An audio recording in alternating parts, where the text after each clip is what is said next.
같이 기도하고 말씀을 생각하십시다. 하나님 아버지, 이 오후 예배 시간 또 다시 모여 하나님의 말씀 앞에 앉은 사랑하는 모든 심령들을 복 주시는 줄 믿습니다.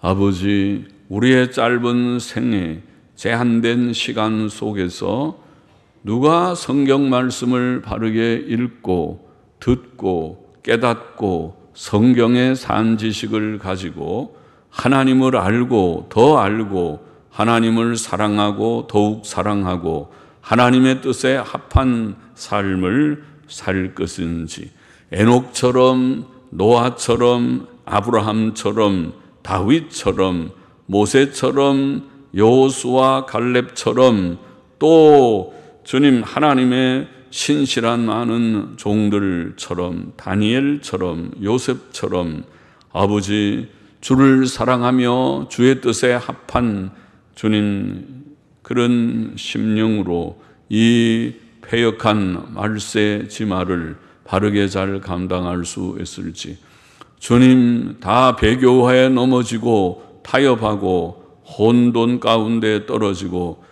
해이해지고 믿음을 잃어버리는 이런 시대에도 변함이 없이 믿음에 굳게 서서 주 앞에 충성하되 죽도록 충성할 자들이 몇 명이나 있는지, 아버지 하나님이여 주님을 정말 사랑하는 자, 네가 나를 사랑하느냐 사랑하느냐고 주께서 주님 거듭 물으실 때에 예 제가 주님을 사랑하나이다고 대답할 자가 얼마나 있는지, 내가 올 때에 인자가 올 때에 믿는 자를 보겠느냐고 말씀하신 주님, 과연 주님께서 다시 오시는 날이 가까운 때에 주님을 진정으로 믿고 사랑하고 주님을 사랑하고 주님 사랑한다고 고백하고 주님을 따라가는 자들이 얼마나 있는지, 아버지 하나님이여 저희들 부족한 저희들, 심히 부족한 저희들이 그들의 수에 들게 하여 주시고 주님 사랑하는 자들의 수에 들게 하여 주시고 주님을 진실히 믿고 따르는 자들이 되게 하여 주시기를 소원합니다. 부족하고 미천한 종에게 하나님의 귀한 말씀을 조금 바르게 조금 해석할 힘을 주시고 또 사랑하는 모든 심령들에게 은혜를 많이 주셔서 주님 육신의 연약을 극복하고 깨어 하나님의 말씀을 이해하고 사모하고 갈망하고 갈급하며 말씀을 이해하고 그 은혜 안에 굳게 서게 하여 주옵소서. 예수님의 이름으로 기도하옵나이다. 아멘. 아멘. 자, 오늘 요한계시록도 많이 읽었습니다. 19장 백마 타고 주께서 백마 타고 오신 주의 재림의 상징이라고 보입니다. 복음서에서는 주님이 오실 것이다, 구름 타고 오실 것이다, 계시록 1장에도 그렇게 말씀했고, 그런데 막상 계시록 끝에 가보면 주님이 오시는 장면은 따로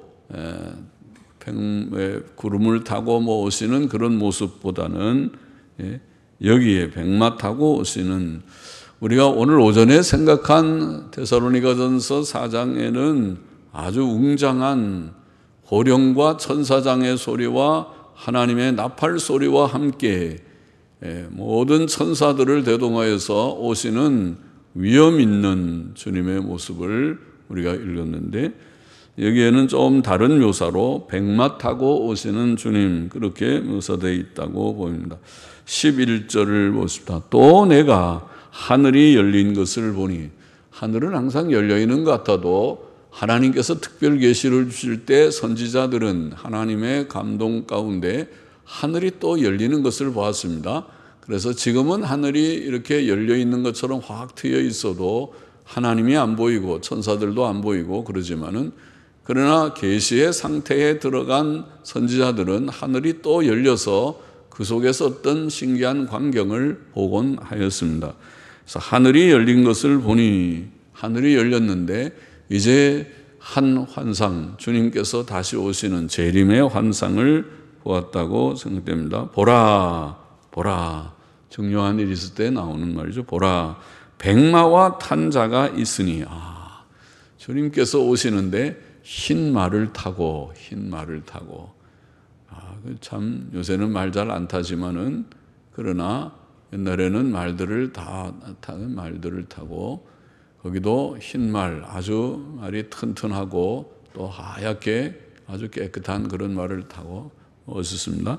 흰 말을 타고 흰 백마와 탄 자가 있으니 그 이름은 충신과 진실이라. 충신, 진실. 우리는 명사처럼 되어 있지만은 원문을 보니까 형용사로 충성되다, 또 진실하다, 이런 형용사를 썼으니까 충성됨 혹은 진실함, 그렇게 번역하는 게 어떻겠는지, 명사보다는 그 이름을, 그 백마 탄 자의 이름이 충성되입니다. 충성되다, 피스토스, 충성되다, 그런 말로 되어 있고, 또 진실함, 알레디노스란 진실함 혹은 참됨, 충성됨, 진실함, 이런 이름이라. 그가 공의로 심판하며 싸우더라. 공의의 심판자로 나타났습니다. 그가 예수님이시죠. 예수님에 대한 묘사라고 생각합니다. 백마와 탄 자, 세상을 심판하기 위해 다시 오시는 예수 그리스도의 모습을 나타낸다고 봅니다. 저리로서 산 자와 죽은 자를 심판하러 오시리라. 사도신경에 나오는 예수님에 관한 고백의 마지막 분의 내용이죠. 다시 심판하러 오시는 주님을 여기에 묘사한 것이라고 봅니다. 백마, 흰색의 말을 백마라고 한 그 묘사는 성결함을 나타내겠죠. 흰색은 깨끗한 걸 말하죠. 우리 민족이 백의민족 흰색을 좋아한다고 그러는데, 그게 깨끗한지, 요즘도 깨끗한지, 아니면 너무 불결하고 부도덕하고 그런 것들이 많은, 불의한 일이 많은 민족은 아닌지 모르나, 흰색, 좋은 색깔입니다. 성결함을 나타내고, 그리고 말이라고 하는 것은 전쟁을 수행하는 기동력과 힘을 나타낸다고 하겠습니다. 옛날에는 말이 다 전쟁의 기본적인 도구들이지요. 사람이 뛰어다니면서 그냥 싸울 수 없고, 말을 타고 다 멀리도 달려가고, 말을 타고 달려가면서 싸우고 했습니다. 오늘날로 말하면 자동차 같은 거죠. 자동차, 또 뭐 장갑차, 탱크, 뭐 이런 거 같은 거죠. 막 달리면서 하는 그런 말들입니다. 백마와 탄 자, 심판하러 오시는 주님은 성결하시다. 깨끗하고 거룩하신 주님. 그래야 심판하시죠. 본인이 불의하면은 어떻게 재판장이 되겠습니까? 재판장은 자기가 양심이 깨끗하고 자기도 평소에 법을 잘 지키는 사람이 판결을 바로 하지. 그 판결한다고 앉아 있으면서 모든 불법한 일들이나 뒤에서 하고 돈이나 받아먹고 하는 그런 사람들이 재판하면 안 되는 것과 같이, 우리 주님이 심판자로 오시는 주님은 성결하신 주님, 깨끗하고 거룩하신 주님이시고, 또 그의 심판은 신속하고 힘이 있을 것입니다. 아주 기동적인 말 타고 하듯이, 여기 번쩍 동해 번쩍 서해 번쩍 하듯이 주님께서 심판자로 오실 때에는 온 세계를 주님이 다 장악하시고 심판하실 것입니다. 또 그의 이름은 충성됨과 진실함이십니다. 그의 이름은 충성됨과 진실함입니다. 주께서는 자신의 사명에 대해 인자가 이 세상에 온 것은, 사명을 말하면서 온 것은 섬김을 받으려 함이 아니라, 하는 세상 사람들은 다 높은 지위를 가지고 남한테 섬기려고, 대접받으려고 하지만은 주님은 그렇게 해서 온 것이 아니고 섬김을 받으려 함이 아니라 도리어 섬기려 하고. 황송한 말씀입니다. 주님께서 우리를 섬기려고 오셨다니, 하나님의 아들이 오셔서 우리를 섬기려니 어떻게 섬기셨는가? 섬기려 하고 자기 목숨을 많은 사람의 대속물로 주려 함이니라. 그렇게 말씀하셨죠. 마태복음 20장 28절 말씀인가죠.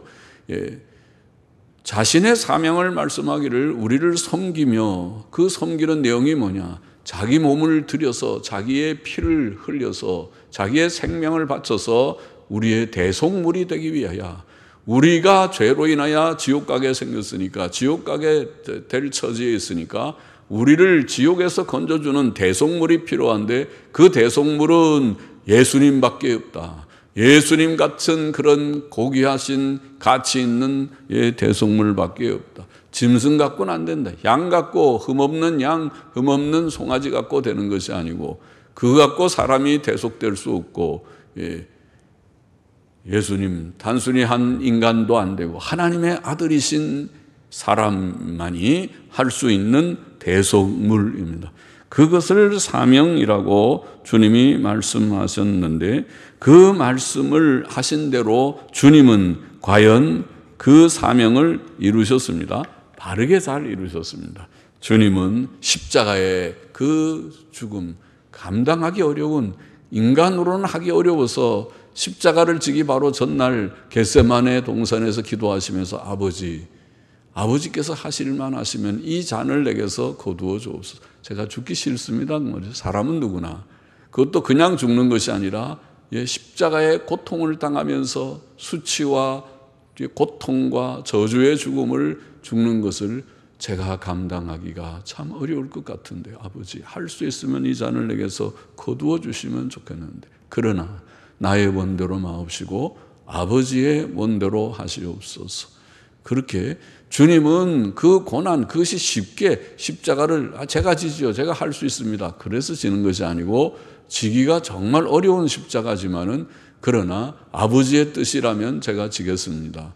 죽기까지라도 가겠습니다. 그것이 주님입니다. 우리도 죽도록 충성이라고 말하는 것은 그것이죠. 그것이 내가 예수 믿고 손해볼 것 같아도, 아이고 예수 믿고 나만 죽게 생겼다, 예수 믿고 나만 손해보겠다, 안 되겠다, 그러고 물러나는 것이 아니고, 주를 죽기까지, 주님은 나를 위하여 죽으셨으므로 나도 주를 위하여 죽기까지 죽음과 삶과 죽음을 다 주 앞에 내어놓고 주님을 따라가겠나이다. 그것이 충성이라고 그랬습니다. 충성은 죽도록 충성하는 것입니다. 죽기까지 충성하는 것. 그것이 참된 믿음입니다. 충성이란 말이나 믿음이란 말이나 헬라어는 똑같습니다. 피스티스. 피스티스는 믿음이라는 말입니다. 그러나 충성이란 말도 피스티스입니다. 죽도록 끝까지 믿는 믿음. 그것이 충성입니다. 끝까지 믿는 것입니다.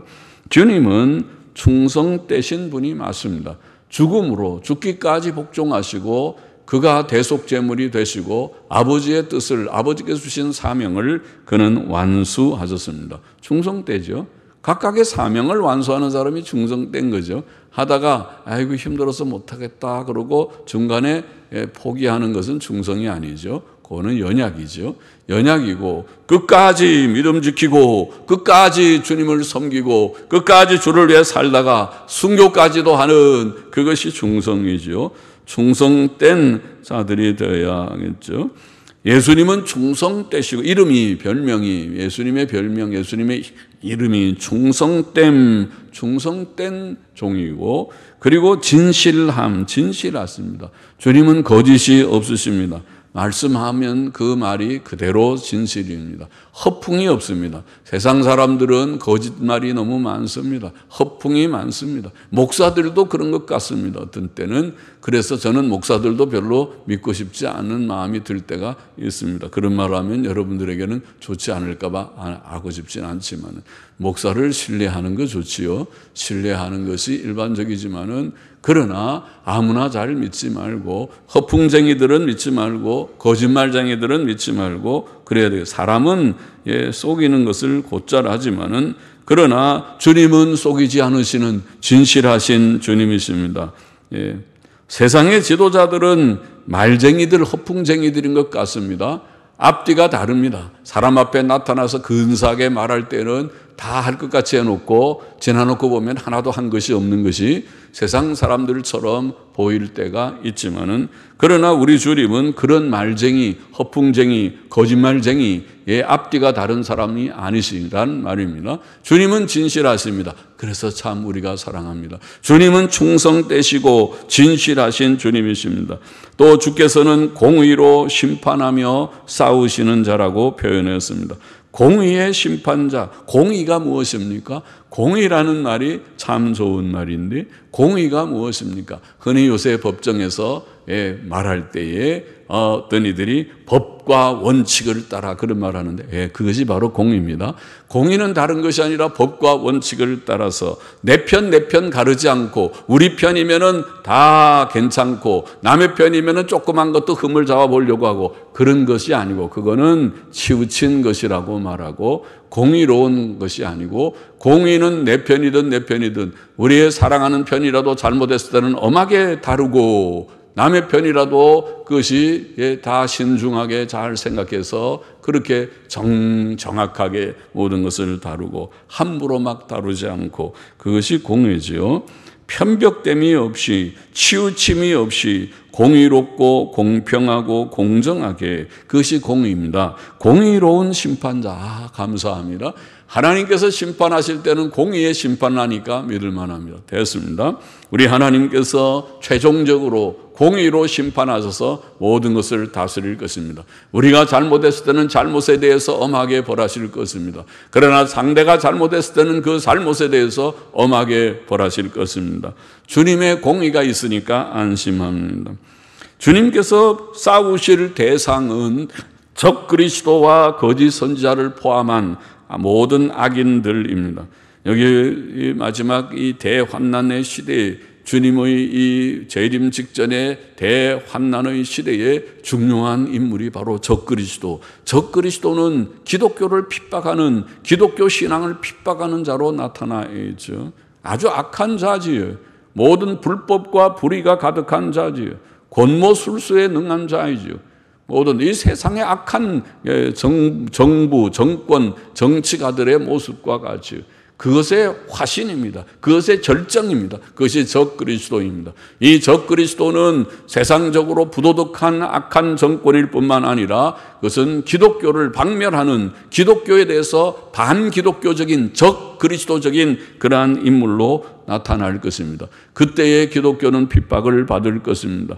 옛날 로마 황제 시대에 핍박을 받았던 것처럼 중세의 천주교 시대에 많은 핍박을 받아서 5천만 명의 죽음을 죽었던 것처럼 또 많은 공산치하에서 핍박을 받은 것처럼 적그리스도 시대가 되면 적그리스도 나라가 되면 또다시 많은 핍박, 많은 피 흘림, 순교의 피를 흘리게 될 것입니다. 그러나 성도들은 거기에 굴하지 않고 믿음으로 살다가 핍박을 감당하고 순교도 감당할 것입니다. 적그리스도와 거짓 선지자들, 그 적그리스도와 결탁한 배교한 교회라고 표현했죠. 배교한 교회, 부패한 교회, 어용 기독교. 일제시대에도 어용 기독교가 있었습니다. 기독교 무슨 단체가 있었습니다. 그래서 그 기독교는 신사참배했습니다. 신사참배하자. 신사참배는 국가 의례이니 우리가 다 할 수 있는 것이다. 그렇게 주장하고 신사참배한 기독교도 있습니다. 공산치하의 중국이나 이런 데 보면은 거기에 삼자교회도 어용 기독교입니다. 일종의 공산주의를 받아들이는 우리는 공산주의와 기독교가 병립할 수 있다고 생각하는 기독교가 있습니다. 어용 기독교입니다. 그것은 진정한 기독교가 아닙니다. 어떻게 유물주의하고 기독교 사상이 같이 갈 수 있습니까? 유물주의는 신이 없다는 무신론인데 유물주의는 모든 것이 물질뿐이라고 하는 그 유물론이라고 하는 그 철학 사상에 근거한 정치 사상이 공산주의 사상인데 그것이 어떻게 기독교와 같이 갈 수가 있습니까? 기독교와 가장 대치되는 사상이 있다면 유물론이고 공산주의입니다. 그것이 기독교와 같이 갈 수 없는 것입니다. 그런데 그것을 같이 갈 수 있다고 하는 것은 기독교 형식만 기독교 형식을 갖추고 공산주의를 결국은 받아들이는 그런 것은 타협한 것이죠. 타협적인 것이죠. 어용 기독교라고 그들의 연약을 우리는 동정합니다. 연약해서 그렇겠죠. 그러나 그것이 참 기독교가 아니라고 말해야겠습니다. 타협이라고 말해야겠습니다. 인간의 연약인 동정합니다. 그렇지만은 그 연약을 극복해야 되겠다고 말해야겠습니다. 거기에서 싸워야 된다고, 타협하면 안 되고, 당신들이 공산주의를 인정하면 안 되고, 그것은 동의하지 않아야 된다고, 동의할 것과 동의하지 않을 것을 구분해야 된다고 말해야 되겠습니다. 거짓 선지자들, 배교의 교회, 배교한 교회, 적그리스도와 배교한 교회를 포함해서 모든 악인들이 심판자 예수 그리스도께서, 백마 타고 오시는 심판자께서 공의로 다스리시고 심판하실 대상입니다. 12절 보십시다. 그 눈이 불꽃 같고 그 머리에 많은 면류관이 있고 또 여러 이름들이 있고, 전통 본문에 보면은 또 여러 이름들이 있고, 이런 말이 들어 있습니다. 또 여러 이름들이 있고 또 이름 쓴 것이 하나가 있으니 자기밖에 아는 자가 없고, 또 그가 피 뿌린 옷을 입었는데 그 이름은 하나님의 말씀이라 칭하더라. 하늘에 있는 군대들이 희고 깨끗한 세마포를 입고 백마를 타고 그를 따르더라. 불꽃 같은 그 눈이 불꽃 같고, 와, 무섭죠. 사람이 눈이 너무 불꽃 같으면은 감히 쳐다보지를 못하겠죠. 저 사람은 눈이 참 무서운 것 같아요. 눈이 아주 너무 꿰뚫어 보는 것 같아요. 그러면 무섭겠죠. 주님의 눈을 불꽃 같은 눈이라고 묘사했습니다. 우리의 눈은 순한 눈이 되기를 원하는데, 그러나 불꽃 같은 눈, 그것은 신적인 지식과 통찰을, 우리를 꿰뚫어 보면서 우리의 마치 속을 읽어 독심술을 하듯이 우리의 마음을 다 읽듯이, 내가 지금 이런 생각을 하고 있구나. 내가 예배당에 와서 지금 예배드리는 척하고 앉아 있긴 하는데 내 마음에는 지금 엉뚱한 생각을 하고 있구나. 혹시 그런 사람이 있으면 무섭죠. 주님이 우리를 꿰뚫어 보면서 우리 속을 보면서 너 그렇게 하면 안 된다. 그렇게 하면 안 된다. 그렇게 할 수 있겠죠. 주님은 모든 사람들의 중심을 꿰뚫어 보시죠. 신적인 통찰력과 지식을 가지신 주님이시죠. 또 그의 머리에 많은 면류관을 쓰셨다는 것은 많은 전쟁에서 승리한 것을 상징한다고 보입니다. 주님은 참 전사지요. 주님과 싸워서 이길 자는 없습니다. 주님께서 하시면은 다 모든 것을 백전백승할 것입니다. 많은 면류관을 쓰시기에 합당하신 분이십니다. 또 그에게는 여러 이름들, 주님은 이름이 참 많죠. 주님 우리가 부르고, 예수님, 그리스도, 또 하나님의 말씀, 오늘 본문에 나오지만 방금 또 읽은 충성됨, 진실함, 또 나중에 나오지만 만왕의 왕, 만주의 주 등등의 많은 이름들이 있습니다. 그러나 그는 자기밖에 아는 자가 없는 한 이름도 가지고 계신다. 그렇게 오늘 본문에 표현했습니다. 그것은 아마도 그의 신성의 이름을 가리킬 것입니다. 그는 참 하나님이시요, 요한일서 5장 20절, 그 크신 하나님이십니다. 디도서 2장 13절 말씀. 신성, 참 하나님, 거룩의 크신 하나님이신 예수 그리스도. 예수 그리스도는 우리가 다 파악할 수 없는 신적 본질을 우리가 다 알 수 없듯이, 예수 그리스도의 신적 본질을 우리는 다 알 수 없고, 우리는 다 파악할 수 없습니다. 하나님의 본질은 사람들에게 신비롭고 신비에 감추어 있습니다. 그의 이름을 아무도 알 수 없다. 그렇게 본문은 표현했습니다. 또 그는 피 뿌린 옷을 입으셨다고 표현했습니다. 그것은 그가 십자가 위에서 피 흘려 죽으심으로 이루신 대속사역을 가리키든지, 가르쳐서 피 뿌린 옷이라고 표현했든지, 혹은 이사야 63장 1절 이하의 표현대로 원수를 심판하시는 심판자가 그들의 피가, 이 원수들의 피가 튀어서 그 옷에 묻혀 있다는 것을 표현하는 그런 상징적인 표현으로 피 뿌린 옷이든지, 주님은 자신이 피를 흘려 대속사역도 이루셨고 심판하실 때 많은 원수들의 피를 흘리실 것입니다. 피 뿌린 옷을 입으셨다고 표현되어 있습니다. 또 그의 이름은 하나님의 말씀이라고 불리었습니다. 우리가 잘 아는 표현이죠. 요한복음 1장 1절에 태초에 말씀이 계시니라, 이 말씀이 하나님과 함께 계셨으니 이 말씀은 곧 하나님이시라. 1장 14절에 말씀이 육신이 되어 우리 가운데 계심에 그가 그가 바로 예수님이시죠. 태초부터 계신, 태초에 말씀이 계시니라 그랬지만 제가 설명하면서 그것은 원어에 태초에 말씀이 계셨더라. 헬라어는 미완료형이라고 그러는데 엔이라는 말은 에이미 비동사의 미완료입니다. 과거입니다. 과거인데 미완료라는 말은 과거 진행형, 옛날부터 쭉 내려오고 있었다, 그런 뜻입니다. 미완료가. 그러니까 태초에 말씀이 계시니라 하면 현재형이 아니고 태초에 그 옛날부터, 태초가 사실은 시작 끝이지만 그 전부터 쭉 계셔오셨던 그 말씀이 계셨더라, 이 얘기입니다. 아주 의미가 참 은혜롭죠. 주님은 언제부터 시작했습니까? 태초부터죠. 태초는 언제인데요? 모르지요. 그럼 태초 이전에는 뭐가 없나요? 주님이 태초에 천지를 창조하셨다. 그럼 그 전에는 뭐 하셨나요? 어린아이들이 그렇게 질문할 수 있죠. 그래서 미완료형으로 그 이전부터, 태초는 사실 영원이라는 말인데 영원 전부터 그가 하나님이 존재하고 계셨다. 태초부터 계셨던, 그렇게 번역하면 어떨지. 태초부터 계셨던 말씀, 요한복음 1장 1절. 사도 요한은 요한 1서 서신의 1장 1절에도 태초부터 계셨던, 또 말을 태초부터 우리는 있는 생명의 말씀, 왜 원문에 태초부터 계셨던 생명의 말씀에 관하여는 우리가 들은 바요, 눈으로 본 바요, 주목하고 우리 손으로 만진 바라고 증거했습니다. 예수님 가르쳐서 한 말이죠. 예수님은 누구신가? 예수님은 하나님의 아들이시다. 하나님의 말씀이시다. 태초부터 계신 말씀이셨다. 말씀이라고 표현했습니다.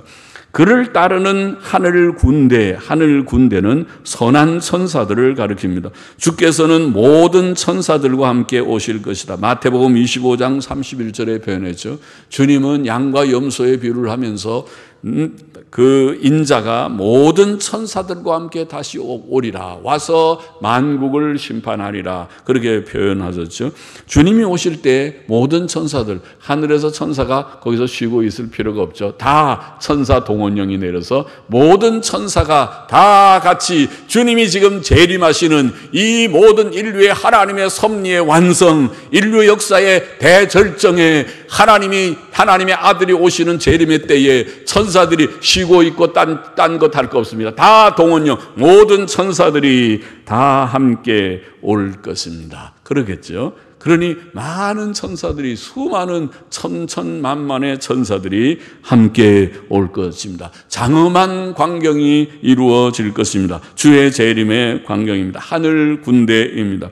천사들이 희고 깨끗한 세마포를 입고 백마를 탄 것은 주님 흉내를 냈죠. 주님과 같이 그들의 성결함, 그들의 기동력을 나타낼 것입니다. 하나님의 심판을 도울 모든 천사들은 다 성결하고 그러겠죠. 천사는, 그 하늘에 있는 천사는 깨끗한 천사입니다. 타락한 천사는 악령이 되고 사탄과 악령들이 돼서, 귀신들이 돼서 오늘 세계 속에서 역사하고 있는 것이고, 하늘에 지금 하나님을 섬기고 찬송하고 하나님의 일을 받들고 섬기는 천사들은 깨끗한 성결한 천사들만 있습니다.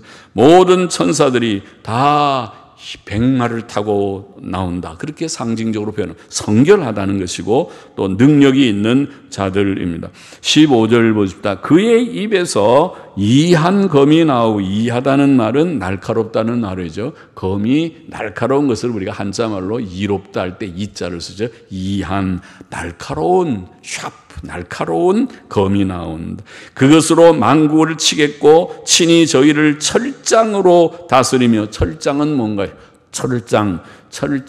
철장은 막대기 장자입니다. 막대기 몽둥이 장자. 철은 쇠죠. 쇠 몽둥이입니다. 쇠 막대기, 쇠 지팡이쯤 하면 괜찮겠네요. 쇠 지팡이, 큰 쇠 지팡이를 들고 나타나서 그 쇠 지팡이로 땅 치면 무섭습니다.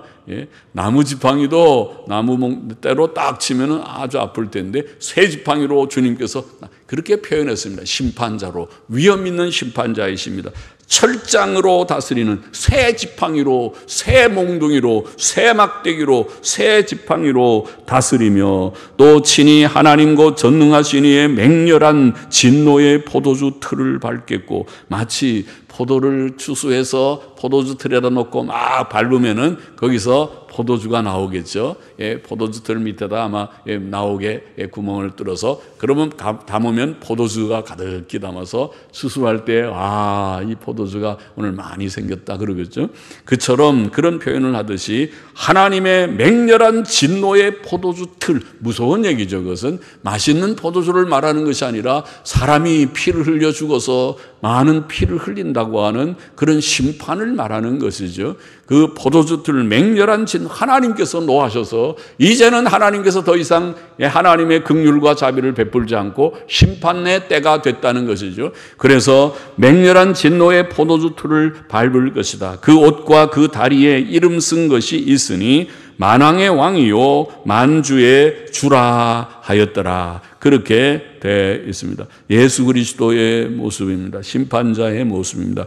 17절 보십시다. 또 내가 보니 한 천사가 해에 서서, 이 천사가 해가 뜨거운데 해에 천사가 섰습니다. 천사니까 설 수 있겠죠. 해에 서서 공중에 나는 모든 새를 향하여 큰 음성으로 외쳐가로되 와서, 해에 쓰니까 해는 온 세계를 다 비추고 있는데 해에 서서 말하니까 우리가 태양을 보고 태양에서 천사가 딱 하나 서서 와 하고 말하면은 못 듣는 사람이 없겠죠. 온 지구에 있는 동서양의 사람이 다 듣게 돼요. 그래서 모든 이게 사람들이 들을 수 있게 공중에 나는 모든 새를 향해서, 새들을 향해서 큰 음성으로 외쳐가로되 와서 하나님의 큰 잔치에 모여. 잔치 초청을 하는 목소리군요. 그런데 이 잔치는 좋은 잔치가 아닙니다. 좋은 잔치는 와서 맛있게 우리가 먹고 흥겹게 즐겁게 노는 것이 잔치인데, 그런 파티를 하는데, 파티라고 그러죠. 파티를 하고 페스티벌을 하고 잔치를 하는데 여기에는 그 잔치가 아니고 하나님의 큰 잔치에 모여 왕들의 고기와, 이게 죽는다는 것이, 왕들이 죽고 장군들의 고기와 장사들의 고기와 말들과 그 탄 자들의 고기와 자유한 자들과 종들이나 물은 대소하고 어른이나 아이나 할 것 없이 모든 자의 고기를 먹으라. 누구에게? 새들에게. 공중의 독수리들아, 솔개들아, 이 모든 새들아, 다 와라 하고 지금 태양에 서서 천사가 소리를 치기를, 이 잔치는 무서운 심판의 잔치입니다. 혼인잔치 같은 즐거운 잔치가 아니라 하나님의 심판의 잔치를 상징적으로 표현했습니다. 많은 사람이 죽을 것이라는 것입니다. 예수님께서 재림의 주님이 오시게 되면 많은 사람이 이 땅에 큰 전쟁이 일어나고 많은 사람이 죽을 것이라는 것을 상징적으로 표현하는 것입니다. 19절 보십시다. 또 내가 보매 그 짐승과 땅의 임금들과 군대들이 모여. 그 짐승은 무엇입니까? 짐승 적그리스도죠. 적그리스도의 나라의 지도자, 적그리스도의 지도자입니다. 적그리스도입니다. 즉 짐승과 땅의 임금들과 그 군대들, 이 적그리스도가 땅의 모든 사람들을 다 동원해서 그 말탄 자와 그 군대로 더불어, 그 말탄 자가 누굽니까? 말 타고 오는 자가 백마 타고 오는 예수님인데 재림의 주님하고 전쟁을 해요. 아이고, 이 정신없는 적그리스도로 보면, 적그리스도가 재림의 주님하고 말탄 자와 그 군대로 더불어 전쟁을 일으켜 본다고 합니다. 교만도 잘못된 교만입니다. 전쟁을 일으키다가 짐승이 잡히고, 그렇죠. 잡힐 줄 알았어요.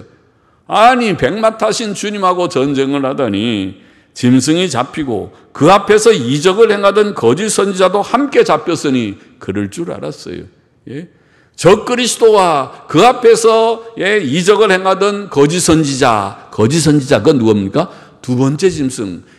계시록 13장의 두 짐승 중에 첫 번째 짐승, 7머리 10뿔 달린 적그리스도와 두 번째 새끼양처럼 2뿔이 달린 거짓 선지자, 그 자가 여기에 거짓 선지자 해석을 해놨어요. 거짓 선지자 앞에서 벌써 앞에 나왔었지만은 거짓 선지자도 함께 잡혔으니 이는 짐승의 표를 받고 그의 우상에게 경배하던 자들을 이적으로 미혹하던 자라.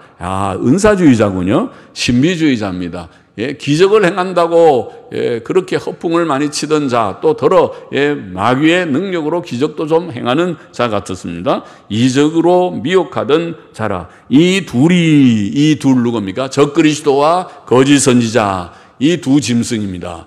첫 번째 짐승, 두 번째 짐승, 적그리스도와 거짓 선지자, 이 둘이 산채로 적그리스도의 정치적인 그런 인물이나 또 배교한 교회나 정치적인 그런 독재 국가와 배교한 교회, 이 둘이 산채로 유황 불붙는 못에 던지우고 그 나머지는 말탄 자의 입으로 나오는 검의 죽음에 모든 새가 그 고기로 배불리 오더라. 그 얘기네요. 이 잔치는 심판의 잔치입니다. 즐거운 잔치가 아니라 주님과 그들이 전쟁 일으키다가 다 죽어서 많은 피를 흘리는 진노의 포도주 틀을 밟는 것 같은 피 흘리는 잔치. 그래서 새들이 와 잔치 났다고, 이 웬 이렇게 먹이가 많이 생겼는가, 우리가 그동안에 보지 못한 이 먹이가 온 세상에 이렇게 많다니, 우리 세계다. 그러고 온 독수리 떼들이 솔개떼들이 다 모여와서 먹을 것이 이렇게 많은 날 처음이다. 이 잔치, 그들은 잔치죠. 그들에게는 잔치입니다. 그러나 이것은 우리 사람들이 볼 때는 즐거움이 아니라 하나님의 심판입니다. 하나님의 심판이 나타나게 된 것입니다. 데살로니가 후서 2장 8절에서 사도 바울은 그때에 불법한 자가 나타나니, 이 불법한 자가 적그리스도인데, 데살로니가 후서 2장에는 주 예수께서 그 입의 기운으로 저를 죽이시고, 재림하시는 주님께서 오셔서 그 입의 기운으로 저를 죽이신다 표현했습니다. 강림하여 나타나심으로 패하시리라. 적그리스도를 패하고 불법의 사람을 패하게 될 것이고 배교자들을 패하게 될 것이라고 그렇게 성경은 보이는 것입니다. 오늘 본문의 교훈을 정리해 보십시다. 첫째로 예수 그리스도께서는 성결하고 위엄 있는 심판자로 다시 오실 것입니다. 우리가 늘 고백하는 사도신경은 하늘에 올리우신 예수 그리스도께서 저리로서 산 자와 죽은 자를 심판하러 오시리라고 고백합니다. 그는 충성되고 진실하신 주님이십니다. 그는 이 세상에서 가장 믿을 만한 분이십니다. 그는 공의의 심판자이십니다. 그의 눈은 불꽃 같은 깊고 예리한 통찰력과 판단력을 가지셨습니다. 그의 심판은 참으로 두려울 것입니다. 그는 하나님의 맹렬한 진노의 포도주 틀을 밟으실 것입니다. 그는 능력의 손으로 철장 새 막대기 새 지팡이로 악인들을 심판하시고 징벌하실 것입니다. 하늘의 모든 천사들은 그를 따라 내려와 그의 심판을 도울 것입니다. 주님께서 위엄 있는 심판자로 오실 것이다. 첫 번째 진리고, 두 번째로 적그리스도와 거짓 선지자는 결국 잡혀 산채로 지옥에 던지울 것이다. 그래서 오늘 읽은 말씀의 내용이 주님께서 심판자로 백마 타고 오실 것이다. 그 오시는 주님의 모습이 너무 위험차고 놀라운 주님이시다. 둘째로 적그리스도와 거짓 선지자들, 이 세상에 악인들이 많지만 그들 중에 두목이죠. 악이 핵심이죠. 이 세상을 어지럽히는 핵심이 바로 독재 정권과 그 다음에 배교한 교회, 그 두 개가 결탁해서 마지막 온 인류를 혼란시키고 인류를 마지막 멸망으로 이끌어갈 것입니다. 그것을 우리는 경계해야 됩니다. 그런데 그 둘이 결국 잡혀 산채로 지옥에 던지울 것입니다. 요한계시록 13장의 두 짐승, 적그리스도와 거짓 선지자를 가리켰다고 말씀했습니다. 특히 둘째 짐승은 요한계시록 성경 자체가 거짓 선지자라고 해석했는데 16장 13절에서 이미 읽었어요. 우리가 16장 13절에 내가 봄에 개구리 같은 새 더러운 영이 용의 입과, 용은 사탄이고 짐승의 입과, 짐승은 적그리스도고 그 다음에 거짓 선지자의 입에서 나오니, 거짓 선지자 마치 마귀의 삼위일체와 같죠. 어두움의 삼위일체, 용과 사탄과 적그리스도와 배교한 교회와 이 세 개가, 이 거짓 선지자, 그것은 배교한 교회다. 19장 20절에 오늘 읽은 말씀에 짐승이 잡히고 그 앞에서 이적을 행하던 거짓 선지자도 함께 잡혔으니 이는 짐승의 표를 받고 그의 우상에게 경배하던 자들을 이적으로 미혹하던 자라, 거짓 선지자라 해석했습니다. 그리고 20장 10절에 또 한 번 해석하기를 저희를 미혹하는 마귀가 불과 유황못에 던지우니, 거기는 그 짐승과 거짓 선지자도 있어 세세토록 밤낮 괴로움을 받으리라. 거짓 선지자 거의 3번이나 16장 13절, 19장 20절, 20장 10절 이게 거짓 선지자. 그리고 짐승과 거짓 선지자. 이것은 계시록 13장의 두 짐승에 대한 해석이라고 이해됩니다. 적그리스도의 나라와 배교한 교회 그 두 번째 짐승 거짓 선지자라고 해석하고 있는 이것은 바로 종교적인 인물 혹은 집단입니다. 교회입니다. 배교한 교회 혹은 배교한 교회의 지도자입니다. 그래서 적그리스도의 나라와 배교한 교회는 일시적으로 번영하고 사치할 것이지만은 마침내 멸망할 것이다. 그렇죠. 세상에 적그리스도의 이런 이 독재 국가는 그 부를 누릴 수 있어요. 모든 걸 다 가지면은 다 가지죠. 저게 김정은처럼 김정은이가 가난합니까? 가난하지 않을 것입니다. 인민은 굶어 죽어도 김정은은 먹을 것이 넘칠 것입니다.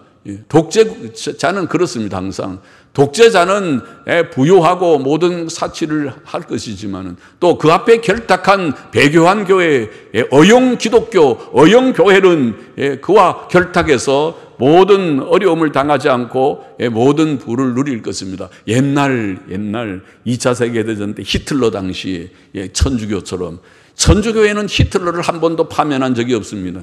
히틀러는 천주교인입니다. 천주교인은 히틀러를 당연히 파면해야 될 천주교회가 히틀러를 파면한 적이 없습니다. 그리고 히틀러를 오히려 인정하면서 히틀러를 인정해 주는 대신에 종교세를 모든 사람들에게 천주교 천하에 있는 모든 백성들에게 종교세를 받아들여서 교회는 부자가 됐습니다. 히틀러와 결탁한 것입니다.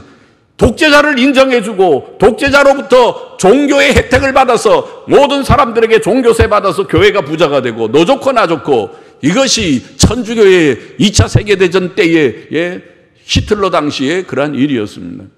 그것을 천주교회는 회개해야 될 것입니다. 아직도 회개하지 않았습니다.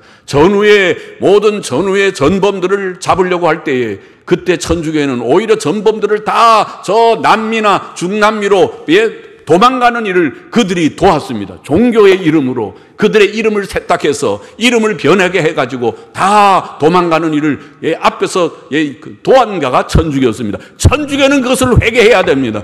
회개할 것이 한두 개가 아니지만은 천주교는 근래의 그런 역사 속에서도 히틀러를 파면하지 않은 죄, 또 전범들을 다 도피하게 한 죄, 그것은 역사에서 있을 수 없는 죄입니다. 우리가 그런 것을 너무 논할 시간은 없지만은 그런 것입니다.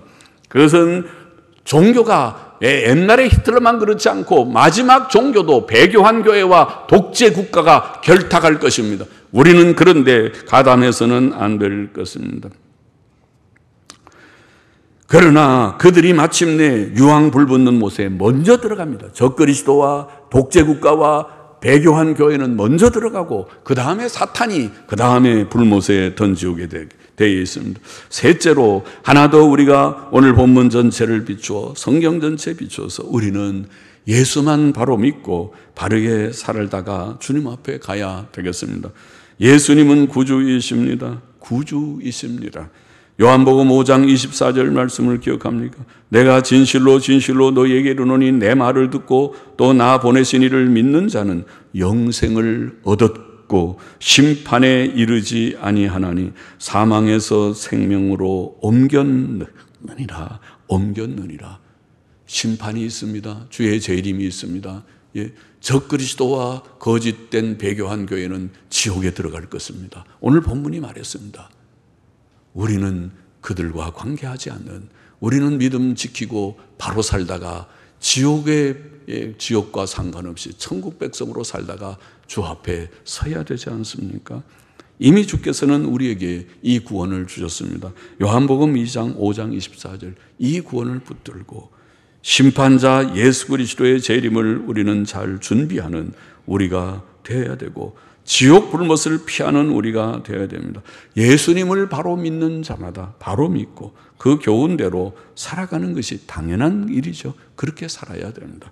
예수님 바로 믿고 그 교훈대로 신실하게 사십시다. 비굴하게 살지 말고 비겁하게 겁쟁이들은처럼 살지 말고 두려워하고 겁내는 자들은 죽을 것입니다. 죽을 수 있습니다. 예수 믿는 사람들은 겁쟁이가 아닙니다. 우리는 바로 살다가 주 앞에 서는 자들이어야 합니다. 주님만 바로 믿고 그 교훈대로 바르고 선하고 진실하게만 살아가는 것이 정말 재림을 준비하는 길이고 지옥 불못을 피하는 길임을 우리가 다시 확인하고 믿음으로 분발하는 우리가 되어야 하겠습니다. 기도하십시다. 하나님 아버지, 주님 성결하고 위험 있는 심판자로 다시 오시는 주님, 적그리스도와 거짓 선지자를 산채로 지옥에 던지실 주님을 오늘 말씀을 통하여 다시 기억하고 오직 우리는 예수님 바로 믿고 신실하게 살다가 주 앞에 서는 자들 되기를 소원합니다. 주여 도와주옵소서. 세대는 점점 어려워지고 주님 말세의 마지막 때로 가고야 말 것이지만은 그러나 세대가 어떻게 변하든지 어떤 일들이 우리 앞에 닥쳐오든지 신실한 자들로 살다가 주 앞에 서는 저와 우리 모두가 되게 하여 주옵소서. 예수님의 이름으로 기도하옵나이다. 아멘.